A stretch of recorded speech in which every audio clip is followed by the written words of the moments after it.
ನೂರಕ್ಕೆ ನೂರು ಬೇಕಾದಂಥವ್ರಿಗೆ ಸಾಲ ಲಂಚವನ್ನು ಕೊಡಬೇಕು. ಸಾಲ ತಗೊಳ್ಳೋಕ್ಕೂ ಸಹ ಪ್ರಥಮ ಬಾರಿಗೆ DCC ಬ್ಯಾಂಕ್ನಲ್ಲಿ ರೈತರು ಇವತ್ತು ಸಾಲ ತಗೊಳ್ಳೋಕ್ಕೆ ಇವತ್ತು ಸಾಲ ತೆಗೆದುಕೊಳ್ಳಿಕ್ಕೆ ಇವತ್ತು ಲಂಚವನ್ನು ಕೊಟ್ಟು ಸಾಲವನ್ನು ತೆಗೆದುಕೊಳ್ಬೇಕಾದಂಥ ಪರಿಸ್ಥಿತಿ.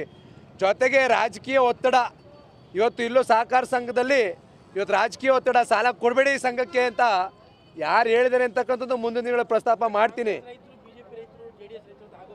ಈಗ ಡಿವೈಡ್ ಮಾಡಿಬಿಟ್ಟಿದ್ದಾರೆ ಅವರು ರೈತರಲ್ಲಿ. ನಾನು ಬಹುಶಃ ಎಲ್ಲೂ ಸಹ ನಾನು ಈ ರೀತಿಯಾದಂಥ ಪರಿಸ್ಥಿತಿ ನಾನು ನೋಡಿರಲಿಲ್ಲ ಇಲ್ಲಿ ತನಕ. ರೈತರಲ್ಲೂ ಕಾಂಗ್ರೆಸ್ಸು BJP ಜನತಾದಳ ಅಂತಕ್ಕಂಥ ನೋಡಿಲ್ಲ ನಾನು.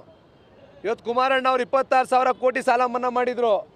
26,000 ಕೋಟಿ ಇವನು BJP, ಇವನು ಜನತಾದಳ, ಇವನು ಕಾಂಗ್ರೆಸ್ಸು, ಇವನು ಈ ಜಾತಿ ಆ ಜಾತಿ ಯಾವುದನ್ನೂ ಸಹ ನೋಡಿರಲಿಲ್ಲ.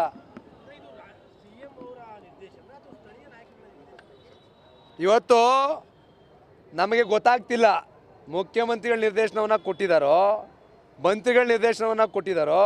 ಬಹುಶಃ ಇವತ್ತು DCC ಬ್ಯಾಂಕ್ನಲ್ಲಿ ಆಡಳಿತಾಧಿಕಾರಿ ಇದ್ದಾರೆ.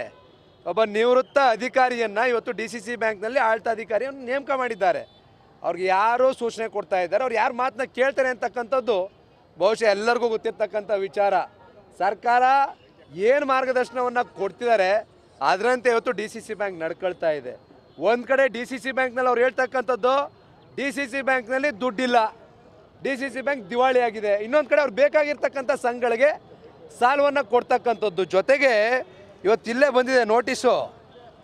ಈ ರೈತ ರೇವಣ್ಣ ಬಿನ್ ಅಶ್ವತ್ಥರಾವ್ ಅಂತ ಅನುಗೂಡವರು ದುಡ್ಡು ಕಟ್ಟಿರ್ತಕ್ಕಂಥ ರಿಸಿಪ್ಟು ಸಹ ಇಲ್ಲೇ ಇದೆ. ಇಟ್ಕೊಳ್ಳಿ.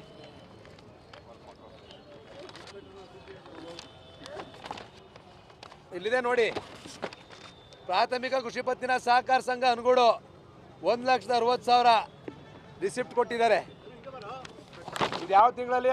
11/9/2024 ರೈತರಿಗೆ ನೋಟಿಸ್ ಕೊಡ್ತಾರೆ. ಪುನಃ ಅನುಗೂಡು ಪ್ರಾಥಮಿಕ ಕೃಷಿ ಪತ್ತಿನ ಸಹಕಾರ ಸಂಘದಿಂದ 5/3/2025 ನೀವು 1,60,000 ಪುನಃ ಮರುಪಾವತಿ ಮಾಡಬೇಕು ಅಂತಕ್ಕಂಥದ್ದನ್ನ ಇವತ್ತು ನೋಟಿಸನ್ನು ರೈತರಿಗೆ ಕೊಡ್ತಾ ಇದ್ದಾರೆ.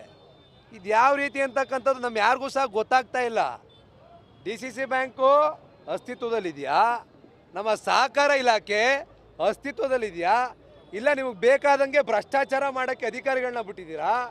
ಜೊತೆಗೆ ಇವತ್ತು ತಮ್ಗೆ ಬೇಕಾಗಿ ಇವತ್ತು ಆಡಳಿತ ಮಂಡಳಿಗಳನ್ನ ಇರ್ತಕ್ಕಂಥ 27 ಸೊಸೈಟಿಗಳ ಪೈಕಿ 12 ಸೊಸೈಟಿಗಳಲ್ಲಿ ಆಡಳಿತಾಧಿಕಾರಿಗಳ ಅಧಿಕಾರ ನಡೀತಾ ಇದೆ. 12 ಸೊಸೈಟಿಗಳಲ್ಲಿ ಇವತ್ತು ಆಡಳಿತಾಧಿಕಾರಿಗಳನ್ನ ಹಾಕೊಂಡಿದ್ದೀರಿ. ಪ್ರಜಾಪ್ರಭುತ್ವದ ವ್ಯವಸ್ಥೆಗೆ ಧಕ್ಕೆ ತರ್ತಾ ಇದ್ದೀರಿ. ಸಹಕಾರ ಸಂಘಗಳ ಚುನಾವಣೆಯನ್ನು ನಡೆಸಬಾರ್ದು ಅಂತಕ್ಕಂಥ ತೀರ್ಮಾನವನ್ನು ತೆಗೆದುಕೊಂಡಿದ್ದೀರಿ. ಸಹಕಾರ ಸಂಘಗಳ ಚುನಾವಣೆ ಯಾಕೆ ನಡೆಸಬಾರ್ದು ನೀವು? ಅಲ್ಲಿ ಹರೀಶ್ ಗೌಡ ಬರಬಾರ್ದು, DCC ಬ್ಯಾಂಕ್ಗೆ ಹರೀಶ್ ಗೌಡ ಬರಬಾರ್ದು ಅಂತಕ್ಕಂಥದ್ದು ನಿಮ್ಮ ಉದ್ದೇಶ. ನಾನು ಇವತ್ತು ಘೋಷಣೆ ಮಾಡ್ತಾ ಇದ್ದೀನಿ, DCC ಬ್ಯಾಂಕ್ನ ಸರಿಯಾಗಿ ನಡೆಸಿ. ನಾನು ಅಧಿಕಾರಕ್ಕೆ ಬರದೇ ಇದ್ರೂ ಪರವಾಗಿಲ್ಲ, ನಾನು DCC ಬ್ಯಾಂಕ್ ಒಳಗಡೆ ಬರದೇ ಇದ್ರೂ ಪರವಾಗಿಲ್ಲ. ದಯಮಾಡಿ ನಮ್ಮ ರೈತರಿಗೆ ಅನ್ಯಾಯ ಮಾಡಬೇಡಿ.